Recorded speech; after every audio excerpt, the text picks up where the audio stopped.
हाँ बच्चों, एक बढ़िया क्वेश्चन है। ये जेईई मेंस का सवाल है और ये बड़ा फेमस क्वेश्चन है और इस क्वेश्चन को करने के कई तरीके लोगों के पास होते हैं।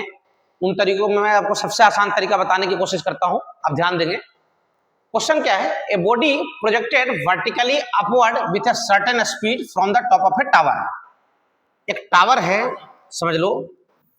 इस टावर से कुछ स्पीड से एक बॉडी को ऊपर फेंका गया है। A body projected vertically upward with a certain speed from the top of a tower reaches the ground in t1 time। मतलब ग्राउंड पे पहुंचने में समय कितना लिया सर? ये समय लिया सर t1 टाइम। सही है, सुनते जाना। कितना समय लिया सर? t1 time. अब कहानी समझना। If it is projected vertically downward from the same point with the same speed, इसी पॉइंट से डाउनवर्ड फेंका जाए सेम स्पीड के साथ, सेम पॉइंट से, तब ग्राउंड पे आने में समय जो ले रहा है वो t2 ले रहा है। देखिए लिखा होगा, from the same point with the same speed it reaches the ground in क्या? t2।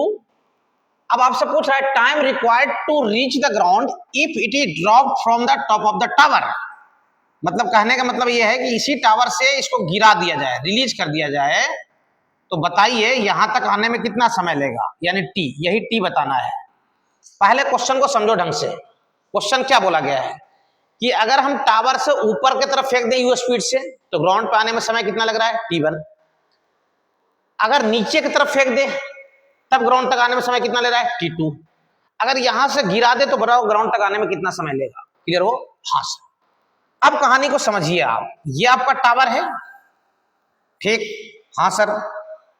और कुछ पहला वाला बॉल ऐसे फेंका गया था और ऐसे गया था। पहला वाला बॉल ना बच्चा, पहला वाला बॉल जो ग्राउंड पे आने में समय ले रहा है यहां से यहां तक, वो समय कितना है? t1 है, ठीक? अच्छा, मुझे बताओ यहां से दूसरा बॉल फेंका गया है, दूसरा बॉल यहां से यहां तक आने में समय कितना लिया सर? t2। इसका मतलब ये हुआ कि अगर ये बॉल को यहां से ना फेंक के यहां से फेंका जाता, मतलब ये मोशन को यहां से स्टार्ट किया जाता, नीचे से ग्राउंड से स्टार्ट किया जाता, तो यहां से यहां तक चढ़ने में भी ये कितना समय लेता? t2। अरे जितना समय इधर उतरने में लिया है उतना ही समय इधर चढ़ने में लेता। हो सर, कितना समय लेता? t2। यानी इस प्रोसेस को अगर दोबारा बॉल फेंक के ग्राउंड से और दोबारा ग्राउंड पे मांगा जाए कि बॉल को हम ग्राउंड से फेंक दिए और दोबारा ग्राउंड पे आने तक में कितना समय लगेगा, तो समय कितना लग जाएगा सर? t1 प्लस क्या? t2। मतलब ये पूरे प्रोसेस का अगर बॉल यहां से फेंका जाए तो पूरा टाइम ऑफ फ्लाइट कितना हो जाएगा सर? t1 प्लस क्या? t2। बात समझ आया? हाँ सर। मतलब बॉल को यहां से फेंका गया तो यहां से यहां तक आने में समय कितना लगेगा? t1 प्लस क्या? t2। ये मान लो ए पॉइंट है, ये मान लेते बी पॉइंट है। अब मुझे बताओ ए से बी तक, ए से कहां तक? बी तक, time from A to B, time from कहां से कहां? A to B, that is the, मान लेते हैं क्या? बड़ा t1। वो क्या है? बड़ा t1। वो टाइम कितना लगेगा सर? टाइम ऑफ फ्लाइट का आधा। आधा मतलब t1 प्लस t2 बाई क्या? 2। ए से बी तक जाने में समय कितना लगा बॉल को? t1 प्लस t2 बाई क्या? 2। मतलब टाइम ऑफ फ्लाइट का क्या? आधा। अब टाइम निकाल लो आप ए से सी तक का। ए से कहां तक? सी तक का। अब सुनना ध्यान से, यहां से यहां तक बॉल को जाने में t1 समय लग रहा है, यहां से ग्राउंड तक आने में बॉल को समय कितना लग रहा है सर? t1 लग रहा है। और यहां से यहां तक आने में समय कितना लग रहा है सर? t2 लग रहा है। तो t1 से अगर t2 को माइनस कर दे तो क्या यहां से यहां तक का समय मिल जाएगा? ध्यान देना, यहां से यहां तक का समय कितना हो जाएगा? ध्यान देना, यहां से यहां तक का समय कितना हो जाएगा सर? t1 माइनस क्या? t2। तो ए से सी तक का समय कितना हो जाएगा sir? t1 minus t2 by 2।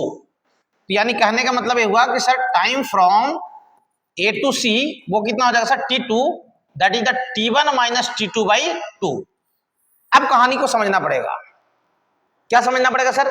ए से बी तक का समय अपने को पता हो चुका है, कितना sir? t1 plus t2 by 2। और ए से सी तक का समय पता हो चुका है, कितना sir? t1 minus t2 by क्या? 2। तो अगर इस दूरी, ये दूरी निकाल लिया जाए, कौन सा? ए बी, और फिर निकाल लिया जाए ए सी, और दोनों को माइनस कर दे तो क्या हाइट ऑफ टावर मिल जाएगा? नहीं समझे आप? मैं बोल रहा हूं कि हाइट ऑफ टावर को अपन क्या लिख सकते हैं सर? हाइट ऑफ टावर को ए बी डिस्टेंस माइनस क्या ए सी डिस्टेंस लिख सकते हैं? हाँ सर। ए बी से क्या माइनस कर ले सर? ये ए से बी है, इसमें से ए और सी माइनस कर लेंगे तो अपने को हाइट ऑफ क्या मिल जाएगा? टावर, ये मिल जाएगा। अच्छा भाई, अच्छा आपने से पूछा क्या गया है कि सर बॉल को यहां से गिरा दें तो बताओ यहां तक आने में कितना समय लगेगा, ठीक? तो क्या इस एच को हाफ जीटी स्क्वायर बोल सकते हैं? यू तो जीरो है इसके लिए। हाँ सर, हाफ जीटी स्क्वायर। अच्छा, ए बी दूरी को क्या लिखूंगा? जब बॉल टर्न मार यहां से यहां तक आएगा तो यहाँ पे भी इनिशियल वेलोसिटी तो जीरो ही हो जाएगा। हाँ सर, तो ए बी को क्या लिखूंगा, ए बी को लिखूंगा sir half G capital T1 square, सही है।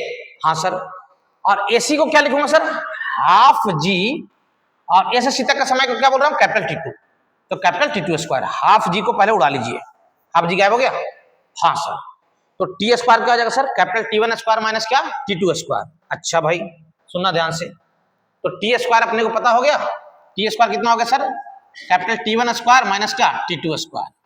अब इसमें लगा लो ए स्क्वायर माइनस बी स्क्वायर, यानी T1 plus T2 into T1 minus क्या T2। अच्छा सर, T1 प्लस T2 कर लो भाई, कैपिटल T1 प्लस T2 मतलब ये दोनों को ऐड कर लो, ऐड करो तो छोटा T2 कैंसिल हो जाएगा, और छोटा T1 प्लस T1 कितना हो जाएगा 2T1/2 मतलब स्मॉल T1, दोनों को ऐड करने से कितना आ जाएगा सर स्मॉल T1, तो टी स्क्वायर की वैल्यू हो जाएगा सर स्मॉल T1, और T1 माइनस T2 मतलब कैपिटल T1 माइनस T2 दोनों को माइनस करना है, माइनस करोगे तो यहाँ माइनस यहाँ प्लस, तो छोटा T1 गायब हो जाएगा, तो बच जाएगा कितना 2T2 डिवाइडेड बाई 2, तो आ जाएगा T2 आ जाएगा, कितना आ जाएगा T2, तो टी स्क्वायर की वैल्यू कितना आ जाएगा T1 इंटू क्या T2, तो यहाँ से टाइम पता हो गया अपने को रूट अंडर कितना T1 इंटू T2। बहुत ही क्लासिकल सवाल है, और एक क्लासिकल सवाल का क्लासिकल सॉल्यूशन है, देख लो भैया समझ आ रहा है। इसको बहुत लोग याद भी रखते हैं रिजल्ट के तौर पे, आप भी चाहो तो याद रख सकते हो, यानी अपना पहला ऑप्शन करेक्ट हो जाएगा, देख लो, कोई दिक्कत नहीं होना चाहिए।